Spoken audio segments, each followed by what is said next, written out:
भारत माता की। भारत माता की। भारत माता की। महाकवि विद्यापति के मुक्ति स्थल, जननायक कर्पूरी ठाकुर के कर्मस्थल, गलवान घाटी के शहीद अमन कुमार सिंह के पावन भूमि पर हम सबके प्रणाम करै छी।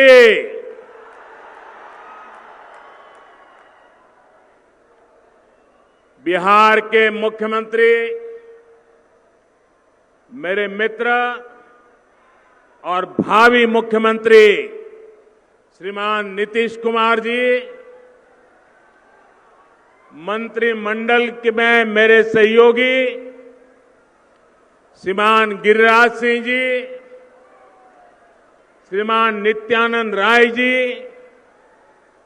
बिहार विधानसभा के अध्यक्ष श्रीमान विजय कुमार चौधरी जी, संसद में हमारे साथी श्रीमान रामनाथ ठाकुर जी, विधान परिषद संजय और मंत्री भाई संजय झा जी, एनडीए के सभी वरिष्ठ नेतागण, प्रतिनिधिगण, सभी मेरे उम्मीदवार भाइयों बहनों और विशाल संख्या में पधारे हुए मेरे प्यारे भाइयों और बहनों, यहां खगड़िया, बेगूसराय और दूसरे जिलों से भी अनेक साथी हम सबको आशीर्वाद देने के लिए पहुंचे हैं। हजारों साथी दूर दूर ऑनलाइन टेक्नोलॉजी के माध्यम से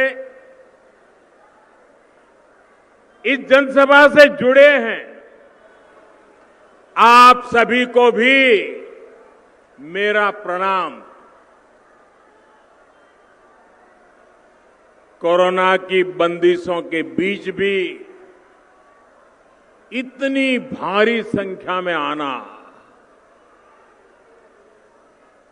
ये आपका जोश, ये आपका उत्साह, ये साफ साफ बता रहा है कि 10 नवंबर को नतीजे क्या होने वाले हैं।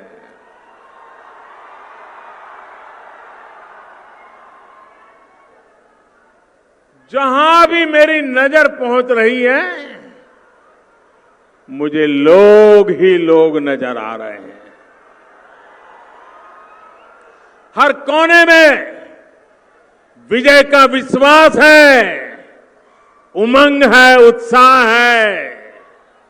बिहार के उज्जवल भविष्य का संकल्प मैं देख रहा हूं।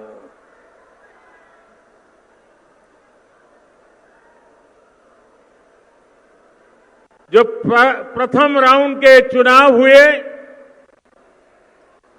बड़े बड़े पॉलिटिकल पंडितों ने घोषणाएं की थी कि मतदान नहीं होगा, बहुत कम होगा,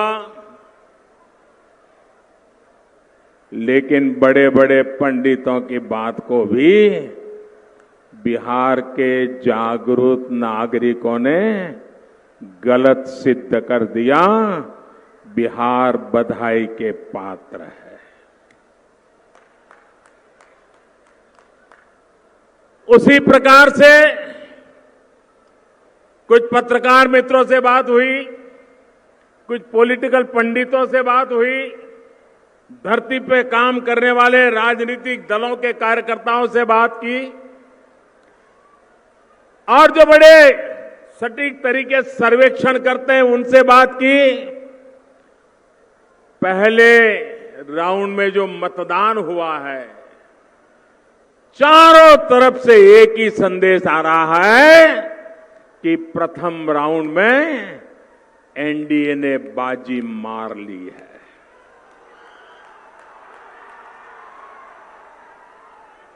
जनता ने भरपूर आशीर्वाद बरसाए हैं। भाइयों बहनों, जनता के इस विश्वास के लिए, उनके आशीर्वाद के लिए हम सब की तरफ से मैं बिहार की जनता का प्रथम राउंड में मतदान करने वाले सभी जागरूक नागरिक भाइयों बहनों का आज हृदय से धन्यवाद करता हूं, उनका आभार व्यक्त करता हूं। भाइयों बहनों, आज अगर हर आकलन, हर सर्वे एनडीए की जीत का दावा कर रहा है तो उसके पीछे ठोस और मजबूत कारण है।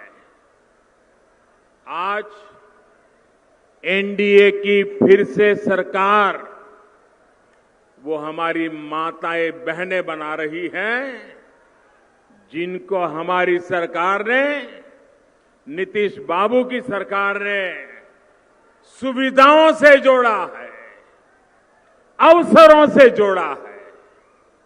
वो बेटियां जो आज बिना किसी डर से पढ़ाई कर रही हैं, अपने सपनों को पूरा कर रही हैं, वो बेटियां आज एनडीए में बढ़ चढ़ करके साथ दे रही है।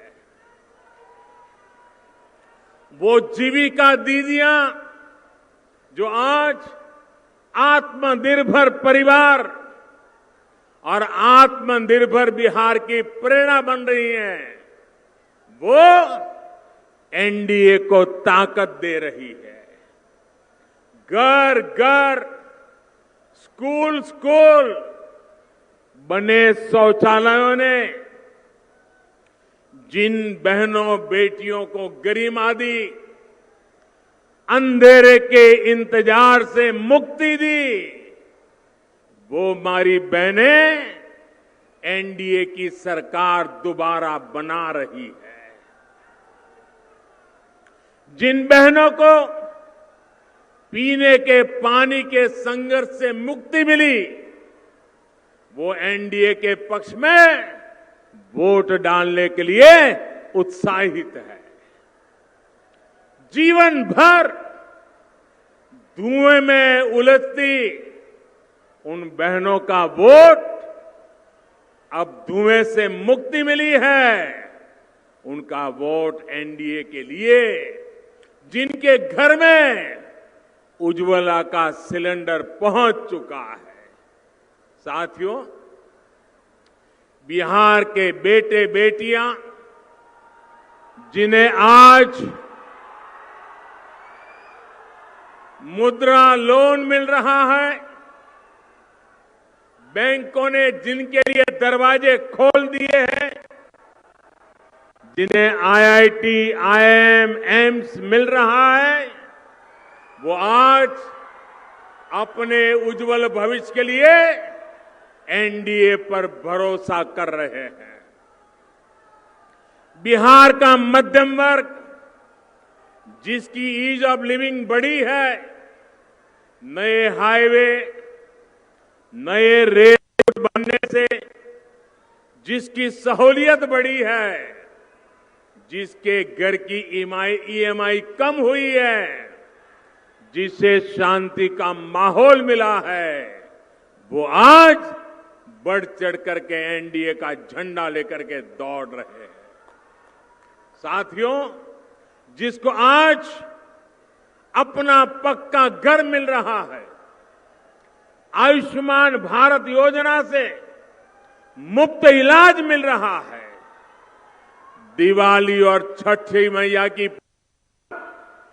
जिनको मुफ्त राशन मिल रहा है, वो कभी जरूरी सुविधाओं के लिए भटकने पर मजबूर थे।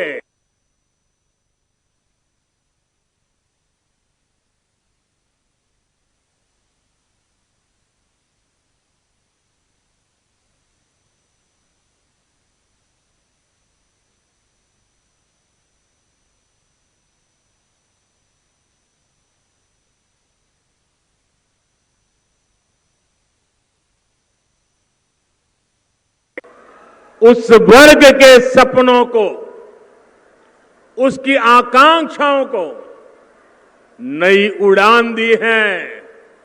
जो कभी वंचित था, जो दशकों से मूलभूत सुविधाओं का इंतजार कर रहा था, क्या गरीब से गरीब भी कभी सोच सकता था कि उसके पास मोबाइल फोन पहुंचेगा, बैंक में खाता होगा, बैंक से कभी उसको लोन मिलेगा?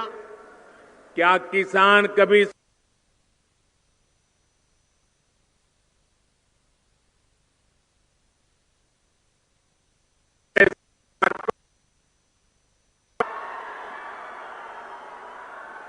किसान हो, खेत मजदूर हो, श्रमिक हो, छोटा दुकानदार हो, इन सब ने क्या कभी सोचा था कि उनको 60 वर्ष की आयु के बाद पेंशन की सुविधा मिलेगी, वो बूढ़ापा सम्मान के पूर्वक जी पाएगा? ये सब कुछ आज हो चुका है और एनडीए सरकार ने ये कर करके दिखाया है। साथियों, बिहार ने, और ये बात पूरा हिंदुस्तान भी गर्व से कह रहा है और हर बिहारी तो गर्व से कहने का हकदार है। वो बात क्या है? बिहार ने, बिहार ही है, यही वो पवित्र धरती है जिसने पूरे विश्व को, मानव जात को लोकतंत्र का पाठ पढ़ाया है। इसी बिहार की पवित्र धरती से ही दुनिया में लोकतंत्र की कोपल निकली थी। जब जनता के हित में फैसले होते हैं, जब फैसलों में जनता की सहभागिता होती है, तभी लोकतंत्र भी मजबूत होता है। आज देश में, देश का चित्र देखिए, कश्मीर से कन्याकुमारी तक जरा नजर दौड़ाइए। आज देश में एक तरफ लोकतंत्र के लिए पूर्ण रूप से समर्पित एनडीए का गठबंधन है, वहीं दूसरी तरफ अपने निहित स्वार्थ को, अपने परिवार के स्वार्थ को सिर्फ उन्हीं कामों के लिए समर्पित पारिवारिक गठबंधन है। आप सोचिए, एक तरफ लोकतंत्र गठबंधन, दूसरी बात परिवार तंत्र गठबंधन। यहां जंगल राज के युवराज को तो आप बराबर देख रहे हो।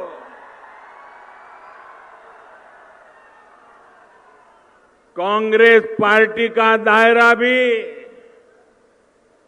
धीरे धीरे सिकुड़ करके सिर्फ अपने परिवार तक ही सीमित होकर रह गया है। मेरे प्यारे भाइयों बहनों, मैं एक सवाल पूछता हूं, जवाब देंगे आप? जवाब देंगे? सरदार वल्लभ भाई पटेल इस देश के महान देशभक्त नेता थे कि नहीं थे? देशभक्त नेता थे कि नहीं थे? सरदार साहब ने देश को एक किया कि नहीं किया? किया कि नहीं किया? सरदार साहब देश के लिए जिए कि नहीं जिए? सरदार साहब ने पूरा जीवन सिर्फ और सिर्फ देश के लिए लगाया कि नहीं लगाया? सरदार साहब कांग्रेस पार्टी के थे कि नहीं थे? थे कि नहीं थे? फिर भी कांग्रेस पार्टी एक परिवार में ऐसी सिमट गई है, ऐसी सिमट गई है। कल सरदार साहब जैसे महापुरुष का जन्म जयंती थी, लेकिन इस परिवार ने उन्हीं के कांग्रेस के नेता रहे हुए देश के महापुरुष सरदार साहब को स्मरण करने में भी इनके पेट में चूहे दौड़ने लगे भाइयों। ये परिवारवाद, सरदार साहब न भाजपा के थे, न आरएसएस के थे, न जनसंघ के थे, लेकिन इस मां के लाल थे, मां भारती के लाल थे। उनका गौरवगान करना 130 करोड़ देशवासियों का कर्तव्य बनता है। साथियों, सिर्फ और सिर्फ अपने अपने परिवार के लिए काम कर रही इन पारिवारिक पार्टियों ने आपको क्या दिया? ये बड़े बड़े बंगले बने तो किसके बने? ये महल बने तो किसके बने? सिर्फ और सिर्फ ये परिवार पार्टियों के मुखियाओं के ही बने हैं। बड़ी बड़ी करोड़ों की गाड़ियां आई, गाड़ियों को काफिला बना, गाड़ियां पार्क करने की जगह नहीं बची उनके घरों में, उनका बना। सिर्फ और सिर्फ अपने परिवार के लोगों को हर बार टिकट दिया। क्या नीतीश बाबू के कोई भाई राज्यसभा में पहुंचे हैं क्या? उनका कोई बेटा बेटी पहुंचा है क्या? उनके चाचा मामा पहुंचे हैं क्या? लोकतंत्र के लिए काम करने वाले लोग जनता को अवसर देते हैं। क्या मोदी का कोई रिश्तेदार कहीं पहुंचा है क्या भाई? आपने कहीं देखा है क्या?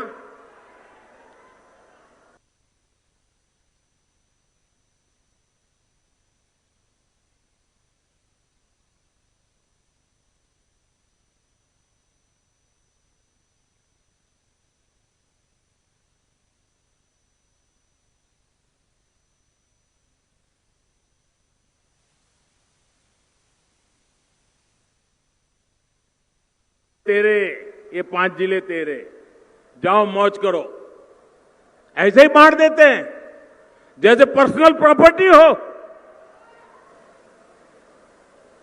वही उन 5 जिलों का एक बेटा मालिक हो जाता है, दूसरे 5 जिलों का दूसरा हो जाता है। कभी दामाद आवाज उठाए तो उसको 2 जिले दे देते, कभी बेटी आवाज उठाए उसको 1 जिला दे देते।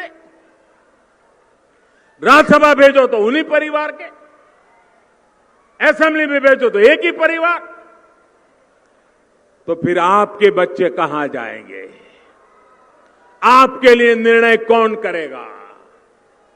इन लोगों को आपकी चिंता नहीं, आपके क्षेत्र की चिंता नहीं, सिर्फ अपने विकास की चिंता है। भाइयों और बहनों, वहीं एनडीए का मंत्र है सबका साथ, सबका विश्वास। एनडीए सरकार का निरंतर ये प्रयास रहा है कि कोई व्यक्ति, कोई भी क्षेत्र विकास के लाभ से छूट न जाए। सुविधा, सम्मान और सुअवसर में किसी के साथ भी कोई भेद नहीं होना चाहिए। यही तो सुशासन का भी लक्ष्य है। नीतीश जी के नेतृत्व में इसी लक्ष्य को पाने के लिए बिहार में एनडीए ने लगातार काम किया है। आत्मनिर्भर बिहार का जो संकल्प लिया गया है, ये इसी सुशासन का युवाओं के लिए अधिक से अधिक रोजगार के अवसर दिलाने का यही तो रोड मैप है। ये बिहार के गांव गांव के सामर्थ्य को देश का सामर्थ्य बनाने का अभियान है। ये बिहार की औद्योगिक क्षमता, यहां के युवाओं के उद्यमशीलता को पंख लगाने का मिशन है।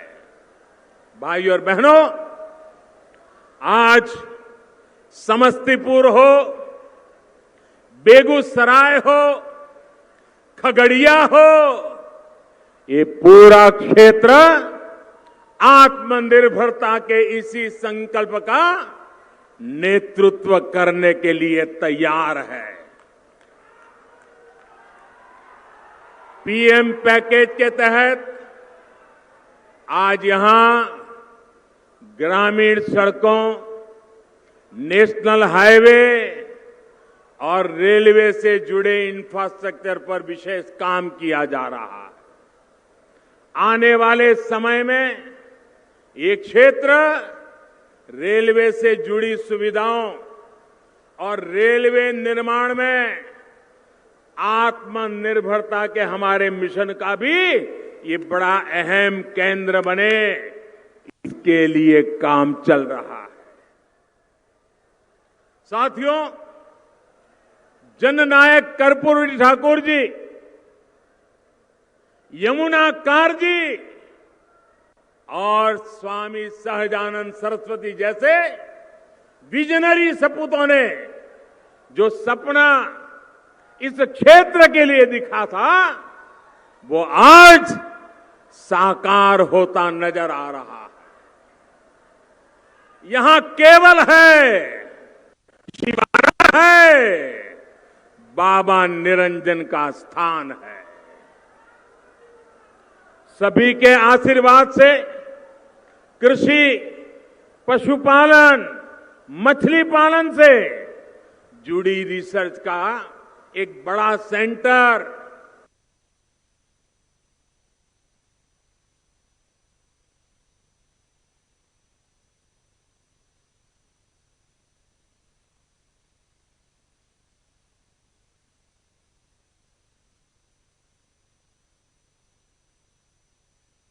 मछली पालन, मत्स्य संपदा, इस योजना से जुड़ा बड़ा केंद्र भी अब खुल चुका है। एक प्रकार से कृषि आधारित उद्योगों, स्टार्टअप्स को बढ़ावा देने के लिए जो जरूरी विशेषज्ञता चाहिए, उसमें समस्तीपुर की भूमिका को बढ़ाया जा रहा है। भाइयों और बहनों, यहां का आलू, यहां का मक्का, ऐसे तमाम उत्पादों से जुड़े उद्योगों के लिए यहां अनेक अवसर है। हाल में जो कृषि सुधार किए गए हैं, उनसे अब आलू, मक्का और दूसरी फसलों से जुड़े किसानों को भी बहुत लाभ होने वाला है। अब चिप्स के लिए, पॉपकॉर्न के लिए, पोल्ट्री फीड के लिए, फल सब्जी से जुड़े फूड प्रोसेसिंग उद्योगों के लिए किसानों को भी बहुत लाभ होने वाला है।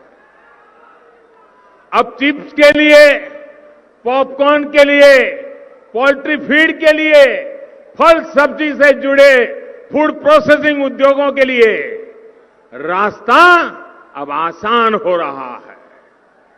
बिहार भाजपा ने इसके लिए किसानों के 1000 एफपीओ बनाने का भी संकल्प लिया है। वही केंद्र सरकार ने कृषि इंफ्रास्ट्रक्चर के लिए 1 लाख करोड़ रुपए का नया फंड बनाया है।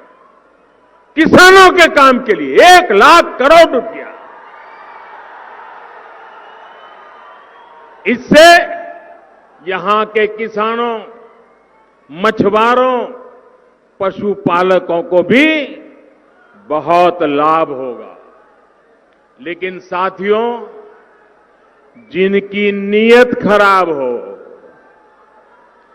जिनकी नीति सिर्फ गरीबों का धन लूटने की हो, जो निर्णय सिर्फ अपने और अपने परिवार को स्वार्थ को ध्यान में रखते हुए लेते हो, वो ऐसे हर प्रयास का विरोध ही करेंगे। आज देश में कृषि क्षेत्र हो या देश की सुरक्षा से जुड़े काम, ये हर बात का विरोध कर रहे हैं। आज देश के गरीब को एहसास है कि एनडीए सरकार ने उसके लिए जितनी योजनाएं शुरू की, उसका कितना बड़ा लाभ उन्हें मिला है।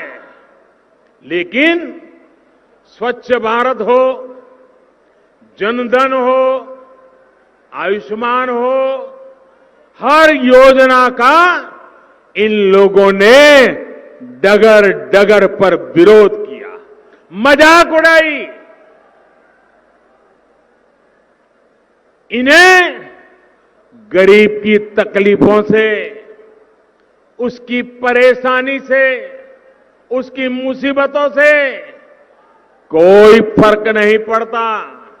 बस फोटो खिंचवाने के लिए सोचते रहते हैं और कोई लेना देना नहीं। इन्हें गरीब सिर्फ और सिर्फ चुनाव में याद आते हैं। जब चुनाव आते हैं तो माला जपना शुरू कर देते हैं, गरीब गरीब गरीब गरीब गरीब गरीब गरीब गरीब गरीब गरीब गरीब गरीब गरीब गरीब गरीब गरीब, यही करते रहते हैं। चुनाव पूरा हुआ, गरीब गरीब की जगह बस अपने परिवार का कुनबा लेकर के बैठ जाओ। भाइयों और बहनों, याद रखिए, जब कोरोना का संकट सबसे ज्यादा था, जब पूरा बिहार कोरोना से लड़ रहा था, तब ये लोग कहां थे? इन्हें आपके विकास से नहीं, सिर्फ अपने और अपने परिवार के विकास से ही लेना देना है।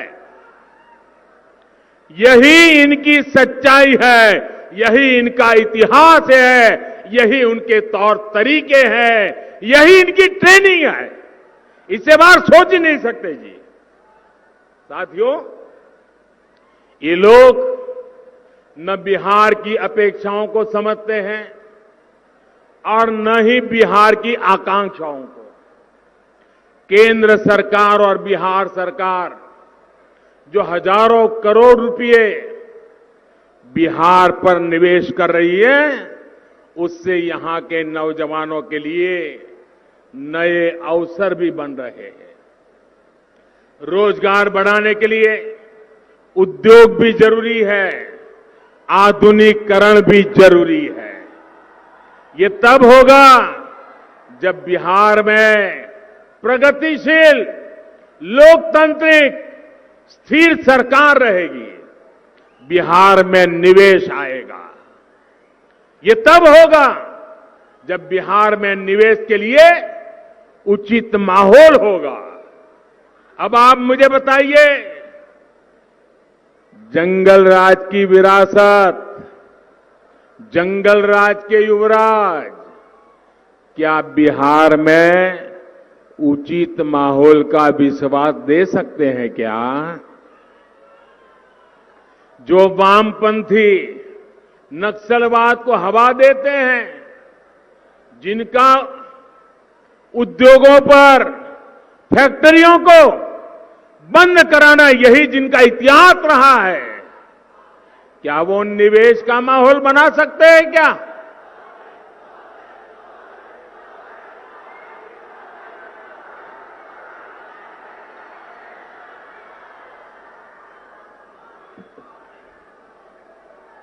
साथियों, जननायक कर्पूरी ठाकुर जी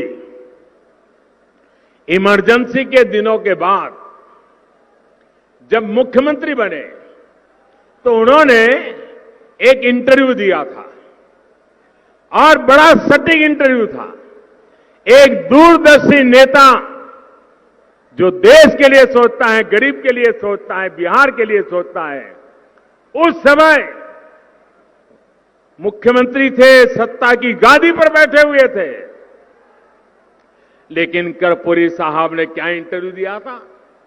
इंटरव्यू में कर्पूरी ठाकुर ने कहा था, सत्ता के आसपास अवसरवादियों को शरण या तरजीह, अवसरवादियों को शरण या तरजीह बिल्कुल नहीं मिलनी चाहिए, वरना वो मुझे नहीं तो मेरे बेटे या संबंधियों को भ्रष्ट करेंगे।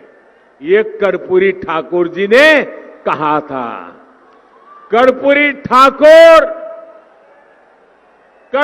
ठाकुर जी के बाद बिहार के लोगों ने इस बात को 100% सच होते देखा है। 1.5 दशक तक देखा था। कर्पूरी ठाकुर जी की ये बात जंगल राज वालों ने सुनी होती, कर्पूरी ठाकुर की इस बात को समझी होती, तो बिहार के हालात इतने नहीं बिगड़ते। जंगल राज वालों ने बिहार में भ्रष्टाचार को हर मंत्रालय, हर विभाग, हर जगह परिवार को भी पहुंचाया, पाप को भी पहुंचाया, भ्रष्टाचार को भी पहुंचाया है। भाइयों और बहनों, यहां इस सभा में बेगूसराय के काफी लोग भी जुड़े हुए हैं। बेगूसराय को बिहार की औद्योगिक राजनीति तक कहा जाता है। बिहार के पहले मुख्यमंत्री श्री बाबू ने कितने बड़े सपनों के साथ यहां काम किया था, लेकिन जंगल राज, अराजकता और नक्सली मानसिकता वालों ने बिहार को क्या दिया? बरौनी का खाद कारखाना ये अपने आप बंद नहीं हुआ था, ये उनकी गलत नीतियों के कारण बंद हुआ था, जो आज बड़ी बड़ी बातें कर करके लोभ लुभावनी चर्चाएं करते हैं। आज आपके आशीर्वाद से बरौनी के खाद कारखाने को भी नया जीवन मिल रहा है और दूसरे नए कारखानों के लिए रास्ते बन रहे हैं। बरौनी रिफाइनरी के विस्तारीकरण, इससे यहां अन्य उद्योगों को भी बल मिलेगा, सैकड़ों नए रोजगार मिलेंगे।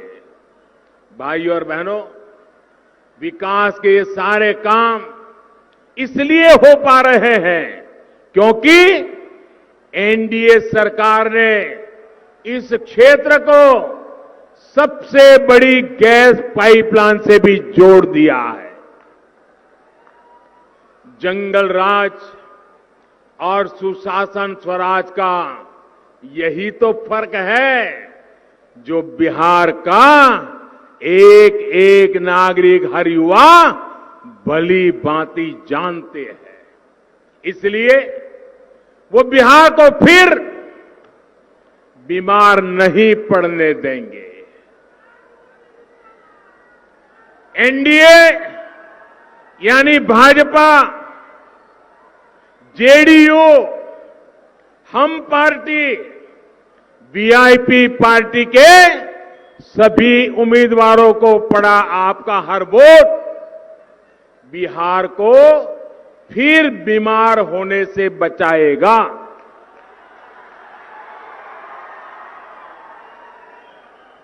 मेरे बिहार के भाइयों बहनों, मैं एक छोटी सी अपने घर में की बात बताता हूं, हर परिवार की बात बताता हूं, और उससे आप समझ जाएंगे कि हमें सोचना कैसे चाहिए।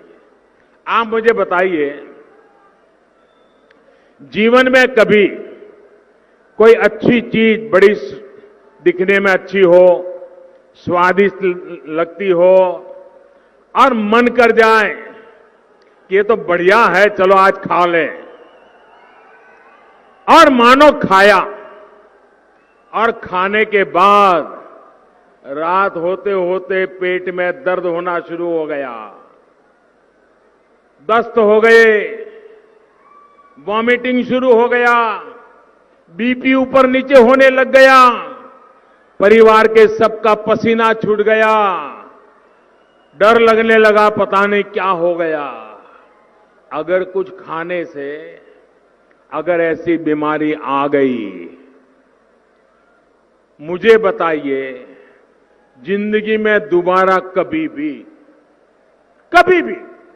10 साल, 20 साल, 25 साल, 30 साल के बाद कितना भी मन कर जाए, उस चीज को फिर से कोई खाएगा क्या? खाएगा क्या? देखते ही लगेगा यार उस दिन तो इसने मेरा सब बर्बाद कर दिया था, इससे दूर रहो।